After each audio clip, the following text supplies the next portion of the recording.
Welcome to Life's Rich Tapestry, a podcast exploring the narrative of people's layered lives. Listen in on courageous conversations spoken from the heart.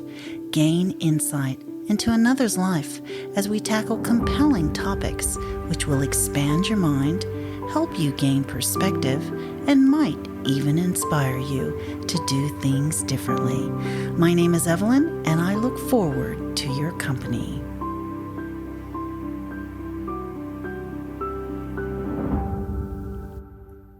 And welcome to another episode of Life's Rich Tapestry. Now, ever since childhood, today's guest has had a love of movies, music, stage, animation, and video games.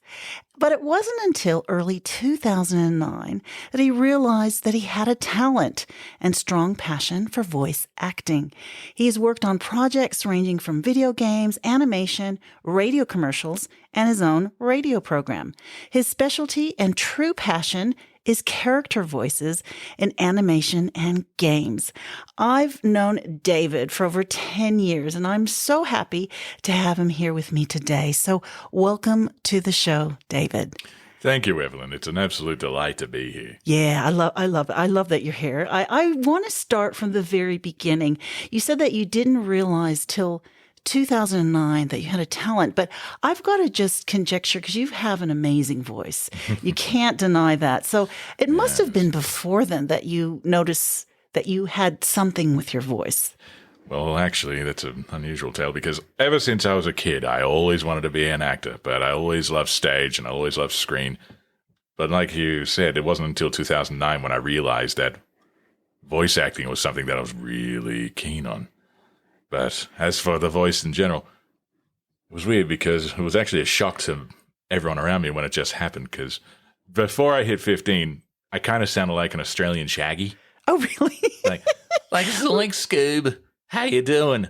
But Scoob, the Australian Scoob's a kangaroo. And so what happened? Did your voice crack or something? Or what happened? Okay. What happened is it just suddenly dropped. I remember my older brother, when he just decided to calmly wake me up for my birthday, just shaking the bed and goes, "Oi, bullfed, wake up!" Uh-huh. And I was just like, ugh. Uh-huh. And he said, "Happy birthday, Dave." I went, "Thanks, Rob." Holy crap! Oh my gosh, that is amazing. You do hear that about young men when their voice changes, that it just changes their life, either for the better or the worse. Because sometimes when you're younger, your voice, you're able to sing those great songs, and then when it cracks, you don't hit those notes anymore. So you realized that you had a voice. Well, I mean, we all have a voice, but you realized that you could do something with your voice. Yeah.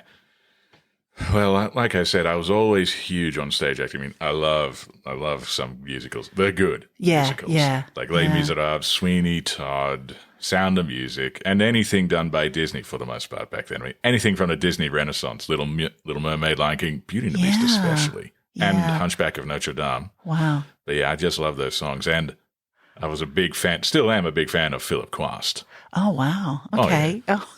Yeah. For those who don't know, he's mostly well known for Javert from Les Miserables, the stage productions, and was in the 10th anniversary Dreamcast. Okay. Wow. Yeah.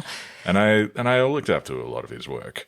Wow. But then when it came to voice acting, I mean, I love shows like Dragon Ball Z, a lot of anime, and I also loved some really good cartoons like Batman the Animated Series.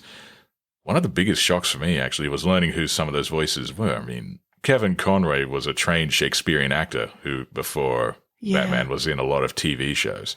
Wow. But then the voice of the Joker threw me for an absolute loop because I'm a major Star Wars fan as well, and the voice of the Joker was none other than Luke Skywalker himself, Mark Hamill. Wow. And you just wouldn't pick it. You wouldn't pick it.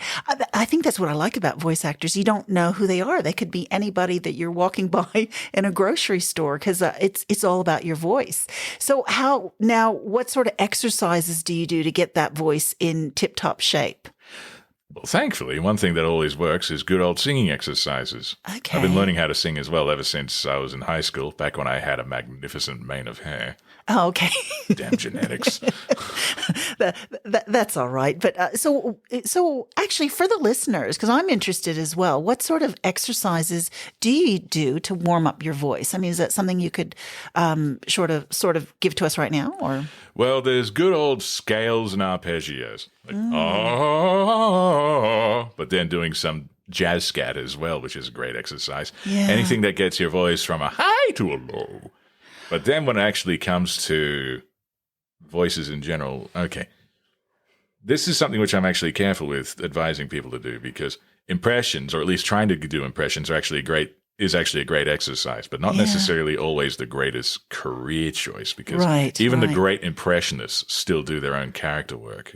In fact, just a quick divergence. Years ago, I interviewed a voice actor by the name of Neil Kaplan, who was done a lot of things, like things for Transformers and Final Fantasy, and just incredible talent. And I asked him, is there a favorite person he likes to impersonate? And he just went, no. Well, I started doing impressions, and then I met Mel Blanc. Oh, okay. For those who don't know, okay, you definitely know who Mel Blanc was, even if you never heard his name. He was the original voice of Bugs Bunny, Daffy Duck, Barney Rubble, and he was either the original voice of a Looney Tunes character or the replacement voice. He was that incredible. And Neil Kaplan did a show with him, and he said, stop doing impressions. Impressions are for hacks, do characters. But even then, there are great ways on how to work it out, because this is actually something I learned from Johnny Depp. His take on Jack Sparrow, he said it was a cross between Pepe Le Pew and Keith Richards. Which only made a lot more sense, and was hilarious when Keith Richards played his father in Pirates 3. So I always wondered how I could do that with myself. And then I decided to become a voice thief. A voice thief. Because I found that's my way of creating original voices. I mean, with a few exceptions. Yeah. My great voice acting idol is Peter Cullen, the original voice, and now for the most part, the current voice of Optimus Prime from Transformers. Okay. Yeah, but he's done a lot of work for Disney. I mean, he was Eeyore for like 20 years. Wow. I would think impressions would probably be harder to do anyways than developing your own character.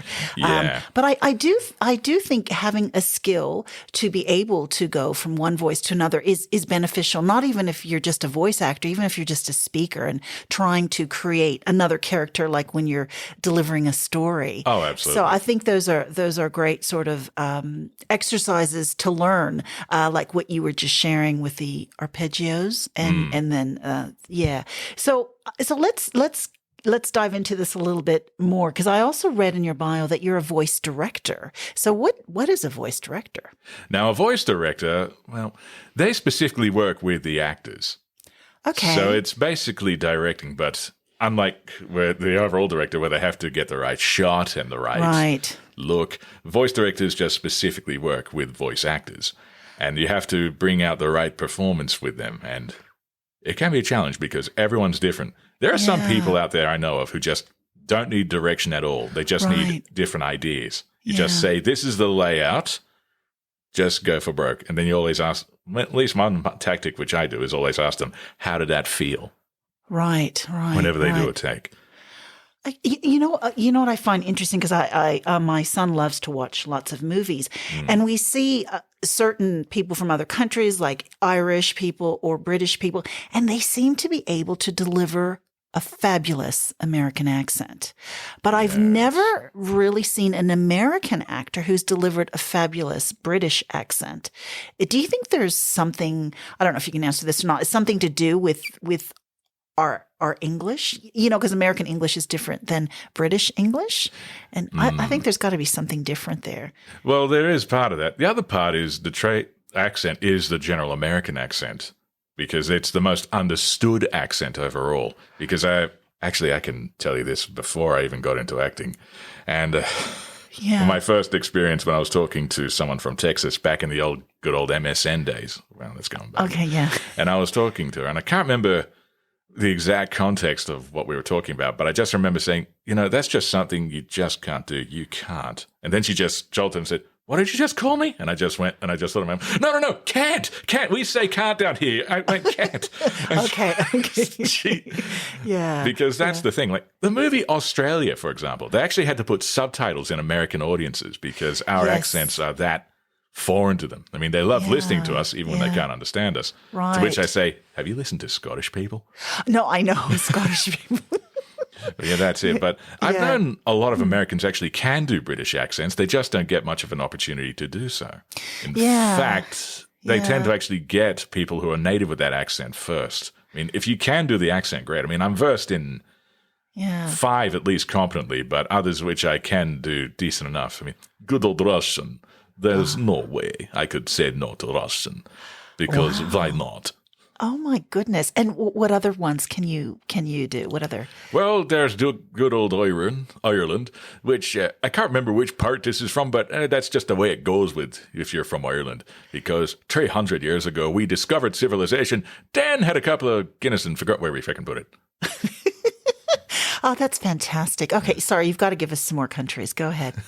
Well, there's, of course, good old Scotland, which only makes sense because it's just disgusting because I'm part Scottish. I actually have a rich Scottish heritage. I'm from the Spears clan of Glasgow. That's Glasgow for those who are properly listening. Okay. Can you give us your best American accent? Well, of course, because I had to learn this accent. As soon as I learned the American accent, my audition opportunities went from a few here and there to dozens, because that's where everyone is able to understand you from all across the globe. That is so interesting. I never, because I can't do British or Scottish accents at all. Well, to be fair. You haven't been trained. I actually had to learn from the best at NIDA. Oh, wow. Okay. So you how long did you do workshops in NIDA or what sort Several. of? And it's great for those who don't always have the cash, but it's amazing what they can do in short courses. Yeah. Yeah. Actually, for those listeners who aren't from Australia, what's NIDA? National Institute of Dramatic Art. There are people there who either go for full college courses or short courses for a myriad of reasons. Sometimes the big come. Actually, a lot of the great Australian actors came from NIDA. Heath Ledger, Hugh Jackman, Kate Winslet, Geoffrey Rush. Yeah, yeah. In fact, it's actually a struggle to find out who didn't come from NIDA when it came actually, to Australian is it Kate Blanchett, not Kate Winslet? Yeah, sorry, Kate Blanchett. Yeah, that's right. Okay. Now, what would your dream job be? I know you've done a lot, like you've done a few shows like Meta Runner, you have a YouTube channel, and you've got all these different characters that you love to do, but what would your dream job be? Well, it'd be a mixture of voice acting and a kind of producing work with a bit of directing here and there, because my YouTube channel, which you mentioned, is called Imagivotion. And one thing which I love to do is curate work whenever I can. I've been working with some amazing animators, and we've created a couple of fan series, such one based on Final Fantasy VII, for example, which we're renaming Project Marco. Okay. A what-if scenario. For those who don't know, Final Fantasy VII is one of the great Japanese role-playing games. The one that actually made the genre famous, actually. Wow. With good reason. The story's incredible, as are the characters. Yeah. The only thing that really dated that are the graphics. They look like Popeye mutants out in the open world. Oh my goodness. But they also have really good cutscenes for what it was worth. Yeah. And one of the best villains I've ever seen, period. Wow. So when you work with an animator, do you actually, you watch how it works on the screen and then you project your voice over that? Is that how you actually do that? How does that work? Now what you just said, that's called ADR, which is, okay. I suddenly forgot what it is, but it's more commonly known as dubbing.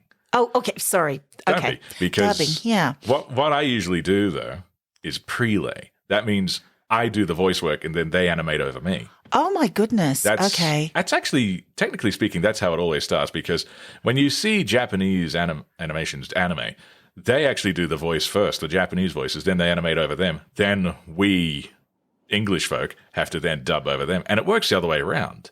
Oh, that is I never knew that. That's so interesting. Wow. So the person you're working with now, you're speaking and he's animating over you. Is that correct? Okay. What's that called again? You said it was Prelay. Okay. I'm learning a lot here. That's great, David. That's great. Now you were talking, one of your big shows was Meta Runner. Tell me about that.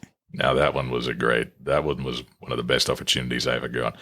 It's funny because my mentor, Rick Herbert, who was amazing, by the way, and I think he's still a bit underrated, but maybe I'm a little biased. Yeah. Yeah, you would recognize a lot of his work. He was in King Kong. He was the Nesquik Bunny, for the voice of Australian Nesquik Bunny, for a long time. And his resume is huge. But he was my mentor for years because, okay, I always had a talent for voice acting. Voiceover, I sucked. And he said that in a very professional way because he said I was made for animation. But voiceover, like, it took me 3 years to become competent in that. Yeah, commercial work's you need a specific training for that, but I digress. Yeah. The guys who made Metarunner, Glitch Productions, they contacted Rick and said, we know you're expensive, but if you actually know someone who'd be good for these characters, don't be afraid to let them know. And good old Rick said, not only do I know the perfect guy, he's one of the top 5 in the industry for this kind of work. And then when he told me that, I'm like, gee, thanks, Rick. That's an incredible amount of pressure. And he said, don't worry, I didn't tell them you were better than Keith Scott, which is true because Keith Scott's Australia's answer to Mel Blanc. Wow. Oh, wow. that man scares me with what he can do. But you would definitely recognize his work. Like all the Yoram Gross cartoons like Blinky Bill and the Flipper and Dot the Kangaroo, he was all the male voices. Wow. Every single one of them. Wow. And was able to do pretty much every single voice Mel Blanc could do as well. And he was right, I'm not quite better than him, but I wouldn't mind to have reached that level. Yeah. And then when it came to the character which I was auditioning for, Lux, I just looked at him and said, okay, I know the exact voice for him. Wow. A mixture of, like I mentioned, I'm a great voice thief, so I actually take a lot of people's personalities or performances and I try and mix it in. Yeah. And I just took a lot of Kelsey Grammer with a bit of Hannibal Lecter and certain corporates who run video games because he was a video game CEO, a master of people who took off their arms and replaced them with robot arms so that they could actually play video games incredibly well. Wow. So when I auditioned for him, they asked for a few different takes, but when you're doing Kelsey Grammer, an evil version of Kelsey Grammer, Sideshow Bob from The Simpsons and also Frasier and so many other characters, it just made sense. Because if you don't know what collateral is, I will show you. Oh my God. That's amazing. And Lux was a lot of fun. Wow. And it was an absolute delight to work with them on a few other projects as well, like Sunset Paradise and other things which perhaps I'm not quite allowed to talk about yet because of non-disclosure agreements, and I hate that. No worries. Okay, we won't. We don't want to get you into trouble. So when you come up with a character, do you just think in your mind of different voices you like to listen to, or how? I'm just interested in your character development. How does this work? Well, my take. This is something which I've been advised to do, and I advise anyone who wants to be a voice actor to get into. Don't just get familiar with characters, get familiar with archetypes. Okay. Like what character types are, like the stalwart hero, the sinister villain, the thuggish villain, the wise crone, old crone. Crone doesn't necessarily mean an old woman. They also mean a young woman. The jester, all things like that. Because when you actually have a decent knowledge of that, and then a decent knowledge of what you can do, you can help create characters on the fly because rehearsing is a very rare thing to do with voice acting. I mean, it's great that you don't have to memorize lines, but you have to memorize and have things that work with your voice. Oh, wow. And I actually have a list of characters that I've done over the years and just have quick key points and what's known as a door line to get into them. For example, one character who I'm very well known as on the internet is the voice of Sephiroth from Final Fantasy VII. I'm not the official voice, as much as I'd like to be. Okay. But I managed to get involved with some very big projects. Like I said, my fan series, which I made, which is a what-if scenario based on that, to one of the big. There's a term called modding. That's short for modification for video games, and the modders have actually almost done their own version of a remake of Final Fantasy VII from the ground up for decades, and they finally figured out how to make a voice acting mod, and I got the voice of Sephiroth for that. Wow. But I remember when I first did him back in 2009, 2010, I sucked hard. Yeah. Because I tried to base him on Sir Christopher Lee and his original actor, Toshiyuki Morikawa. Tell me, Cloud, what do you cherish most? It didn't work. Okay. So over the years, I wondered how I could tackle it differently. But after listening to a lot of interviews, I decided to make that's my most complicated voice, where it was a mixture of still Sir Christopher Lee and Toshiyuki Morikawa, but I also added Benedict Cumberbatch, Crispin Freeman, Paul Dobson, and a tiger. Okay. Yeah, there was some. Oh yes, Bruno Choel, a French actor who's amazing, by the way. Okay. And then when I decided to add those all together, I finally managed to create a voice that worked perfectly at long last. But then the voice which helps me get into that has nothing to do with Sephiroth at all. It's a character from Ninja Scroll, Yagi Renya. So you are Jubei Gubagame. You have something I want. But then when I actually look at other characters, I think of, okay, who could voice them in some way? And I experimented with Adelbert Steiner, a character from Final Fantasy IX. He's this mighty, big, pompous, but good-hearted knight. And I'm looking going, okay, I could see two guys voicing him. Samuel E. Wright, the voice of Sebastian from Little Mermaid, but he also did Crone from the movie Dinosaur. I mean, Ariel, could you get your head out of the clouds and back in the water where it belongs? But I also thought John Rhys-Davies, Gimli from Lord of the Rings, could do him well. This is a grim scene. I can smell orc even from this distance. And then I thought, what would happen if I combined the two? And then somehow combining the two, I found that I could do Brian Blessed, who I actually think would have been perfect for Steiner. So lo and behold, Brian Blessed, the man who screeches, Gordon's alive! is somehow the combination of a Jamaican crab and a dwarf. Oh, God. And he ended up being perfect for that character. And it's also one of my favorite voices to do because I can do this all day and scream at the top of my lungs and not feel any kind of pain. Oh, God. I swear, David, I love you. You're amazing. You are so amazing.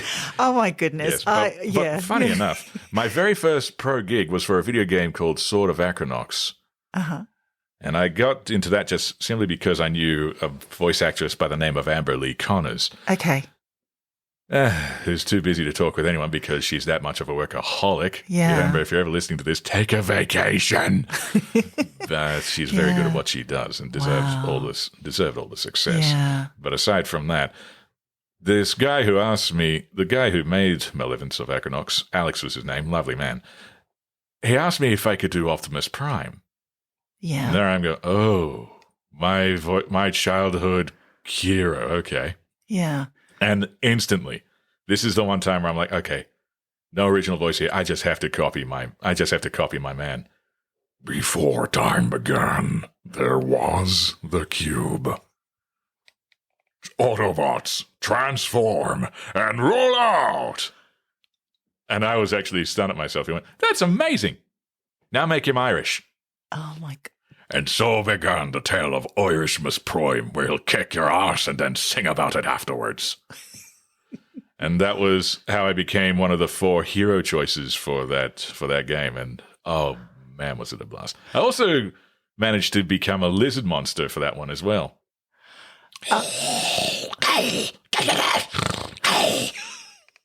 Yeah, we voice actors also can do a few monster sounds. The man behind that is Frank Welker, who scares me. Wow. I am just blown away. I am so grateful that you are in the studio with me and I get to see you. I can't believe, but I just don't, I would think you would need to warm up your voice to do all these different sounds, or is it just comes, or is it because you've done years of these workshops and courses and you're just wired that way? I find this amazing. Well, it's a mixture of all three because whenever you do a professional gig, you always need to warm up, whether it be singing scales or all sorts, or just anything related to that. Yeah. Tongue twisters, believe it or not, are great, especially. Okay. Well, tongue twisters, they're great for diction and everything, but it's not about, believe it or not, it's not about learning how to do them quickly. I mean, red leather, yellow leather, red leather, yellow leather, red leather, yellow leather, red leather, yellow leather. The real challenge is taking that and putting it into a conversation. And I can't think of any good examples right now because I don't have my papers with me, but if you can get a long tongue twister that's a paragraph long, if you can make that into an actual conversation, I guarantee you they will love you. I mean, one man who is a master of that is Hugo Weaving. Okay. Just one letter and 2 words. V for Vendetta. That opening monologue, which just showed how many words start with the letter V, just to explain the incredible situation he was in. Yeah. That was just amazing. And I heard that he did it in one take, but they just wanted to have him do it in different varieties anyway. But I think they still end up using the first take when he did that. It was just amazing. Wow. So voice acting, are you looking at doing any acting or just voice acting? Oh, acting, as in screen acting or stage acting? Yeah, any sort of acting. Right. Yeah. Now, for those who are wondering, what's the difference between voice acting and real acting? Neither. Okay. Because all acting is acting no matter what. It's just different ways of going about it. I mean, I would like to do more screen and stage, don't get me wrong. But voice acting is where I feel absolutely at home with. Yeah. But because that's where I feel the most challenged because, well, okay, you heard the saying, show, don't tell. That's immensely important when it comes to film. When it comes to stage, however, it's tell, don't show, but you still have to show even how you move and all that jazz, but you still have to do a lot of telling with your voice because that's how stage works. Right. Voice acting, I like to call it show by telling. Okay. Because everything comes through the voice, not just your emotions, but what a few voice actors have coined as A-motions, A standing for action. Right. Because you have to sound like you're puffed from a long run. Because that's just how it needs to be done, you know? Or, of course, after you get hit in the stomach. Oh, my God. Wow. Or just subtle nuances. Like, for example, I am the chosen one compared to I am the chosen one. Yeah. Slight elongations can make all the difference for a perfect delivery or a absolute dud. That's so true. And you know what? This is good for speaking too. If you're a professional speaker, and even speaking on the radio, everything. I never actually looked at it that way, David. Thank you so much. That is just amazing. I never realized acting all comes from the voice, doesn't it? In a sense. In a sense, yeah. I mean, of course, with television acting, and stage, it's more the presence as well. But the voice has so much to do with all forms of acting. Absolutely. And just realized something. One of the best voice acting exercises which I was ever taught at NIDA is simply called follow the finger. Oh, okay. Okay. So how this works is that you start at the very center of your chest and start by going down first. And simply keep saying follow the finger, but focusing only on the finger. And you go all the way down to just above your navel. Uh-huh. And then just watch the results. Follow the finger, follow the finger, follow the finger, follow the finger, follow the finger, follow the finger, follow the finger, follow the finger, follow the finger, follow the finger, follow the finger, follow the finger, follow the finger, follow the finger, follow the finger. Oh my goodness. This, I am Unicron. I summon you here for a purpose. Nobody summons Megatron. Then it pleases me to be the first. Fun fact, Orson Welles did the voice of Unicron in the original 86 Transformers movie. Wow. Yeah. And that's actually how a lot of kids ended up learning about him, then started watching Citizen Kane and whatnot. Yeah. But digressing from that, the other way is that you start from the very center of your sternum.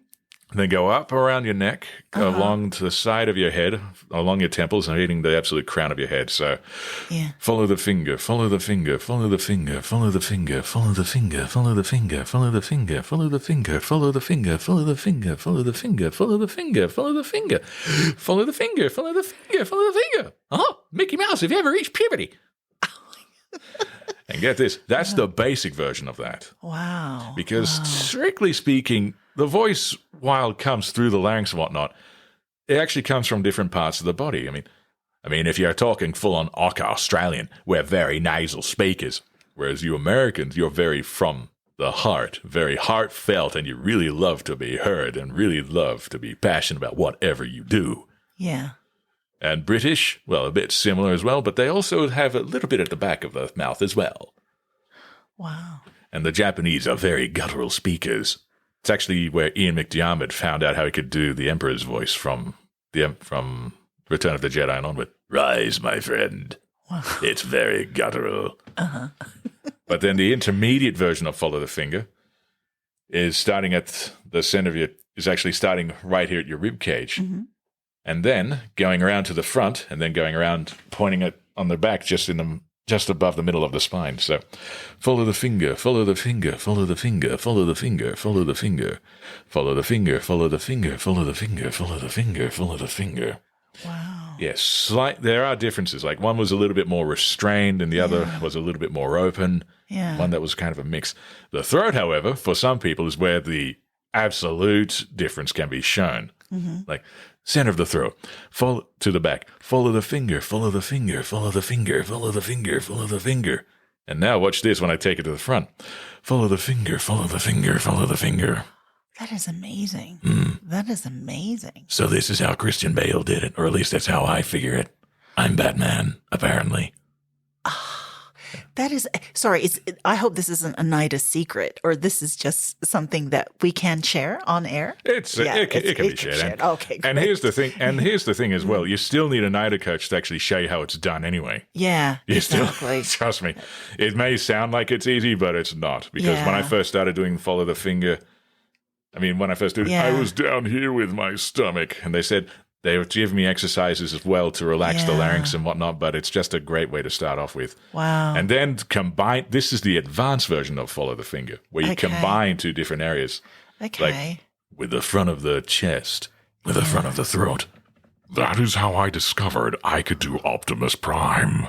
Wow. So when did you start doing these courses with NIDA? Was it back in 2009 when you? Oh, long before then. Before then. Okay. Yeah, I did. I first started back in 2004, I think, or 2005, one or the other. Yeah. And I did all sorts of acting courses and a few movement courses here and there. And I did a director's course as well. Okay. Hence why I managed to get some level of competency as a voice director. Wow. So what's next for you, David? What are you working on now, or what are you what are you working on now? Well, I'm working on a few of my own projects with Imagine Ocean. And I really want that to skyrocket because I would love that to become a production company, because as much as I love doing fan films, which means, for those who don't know, a fan film is you're taking a franchise already known, but it's not an official product. Star Wars is huge on that. There are so many Star Wars fan films where I watch and go, wow, that should have been professionally done.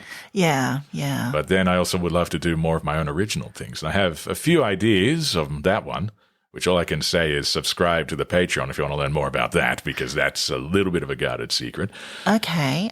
But that's just something which I just can't get enough of. I can't get enough of the arts.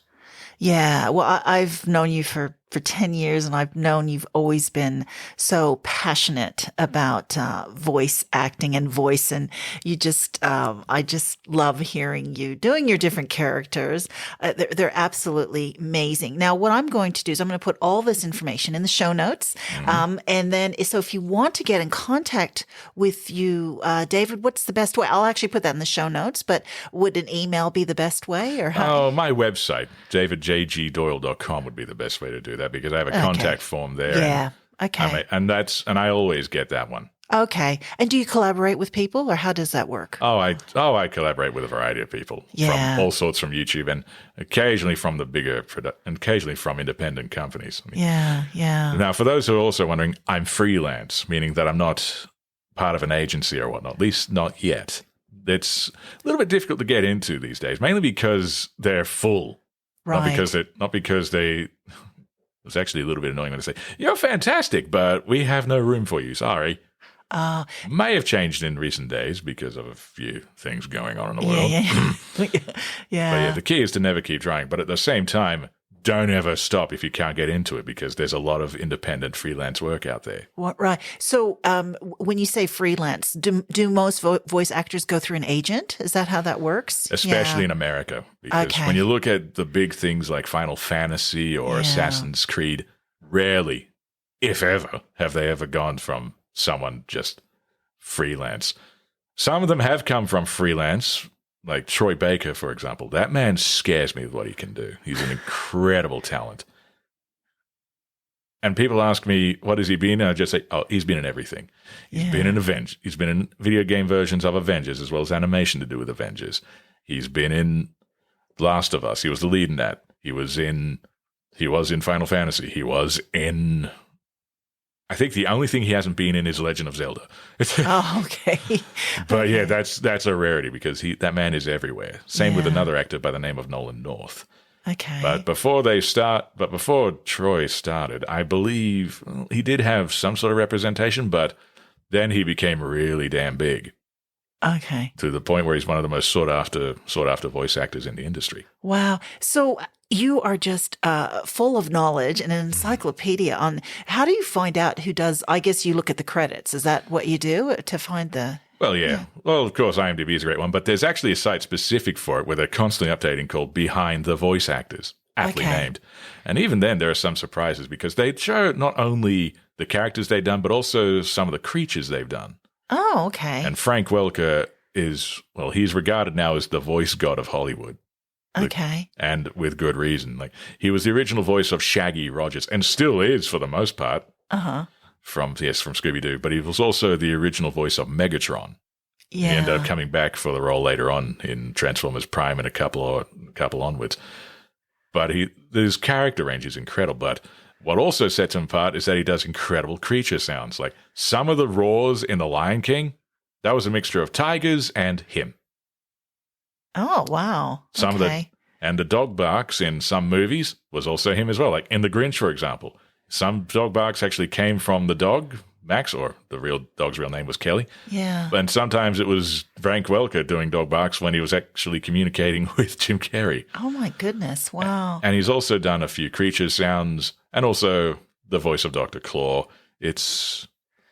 And there are some people who, I think it's one of those things where you either have it or you don't in some way. Or some people have it to an extent and others have specifics, but then you have those guys who can just kind of do everything. Just a question that's just kind of popped up in my mind is, can someone do female and male voices? I mean, or is it more like, can you do female voices? Can you do a female voice? Well, perhaps, but it would be weird and it would suit things. There are some actors who actually have done it. In fact, the recently passed, it will never stop hurting, Ed Asner was actually quite a prolific voice actor, but as well as a stage actor. Like he was in Captain Planet. He was in Star Wars The Old Republic, actually. That was one of the big draws for that game. Wow. Yeah, where he played an old Jedi master named Master Vrook, a man who was very, very stern, but also very, very compassionate. Yeah. But in an animated show called The Justice League, best rendition of the Justice League I've ever seen, as well as its immediate sequel, Justice League Unlimited. He played two characters, Hephaestus, the god of forgery, and a character by the name of Granny Goodness, who was the exact opposite of that. She was Darkseid's right-hand henchman, or henchwoman if you want to get technical. And she was so delightfully evil, and then terrifying at the same time. But you could tell, it's weird. You could tell it was Ed Asner, but at the same time, it fit perfectly as well. Wow. There's this evil old woman. Wow. And I have seen that done before, where men have voiced women and women have voiced men, but they have to be really creative when they do it. Right. Yeah. That's interesting. I was listening to an audiobook from Miriam Margules, and she is amazing. Just the different characters that came out of the book, actually, because she's a voice actor as well. Oh, yeah. I think she can do male accents as well. It's just variety and, Irish, Scottish, whatever. Yeah. That was, yeah. Yeah, so just what is rather common is that when it comes to boys, like young boys below the age of 12, it's rare, unless they actually get a boy who's around that age, they usually get women to do that because they can actually keep that sort of arrangement. One of the women who actually really did that perfectly was Nancy Cartwright, the voice of Bart Simpson, Nelson Muntz, and I think Ralph Wiggum. But she's also done a variety of other boy characters and male characters as well. Yeah. She was also the replacement voice of Chucky from Rugrats. Oh, okay. Replacing, I forgot her name, and I actually love her stuff. And she was actually I feel like I just committed an atrocity here because not only was she the original voice of Chucky, but she actually was the voice of Babe from the movie Babe Okay. as well. So, yeah, an incredible talent. Yeah. But that's all. Yeah, Oh, but that's interesting. yeah. That is interesting that women would do younger boys. That is interesting. Yeah, it also helps because they can do that voice eternally. Whereas if you get a boy growing up, Yes, that's Tails. true. I mean, Tails, for example, from the video game Sonic. Until recent days, they usually got boys to do him, but the thing is, boys grow up. That's right. And their voice changes. Yeah. and it cracks like what happened to you. But then Yes. it was good for you though, because then you realize, yeah. oh, wow, this is good. Yeah. Yeah. Not a big shock that villains are my specialty, but that, I mean, I have done other characters, but every voice actor has something which they can do very well. Right. And right. typecasting is actually your best friend as long as you know how to be different about it. Actually, for example, Sir Christopher Lee, man who I have an incredible amount of respect for and is probably one of the most interesting people to have ever lived. Uh-huh.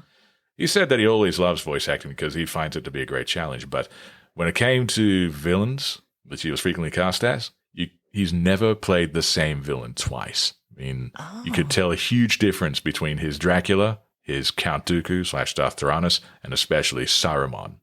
Wow. He's like Saruman and Count Dooku. They are two different characters, two different villains, but they're still villains.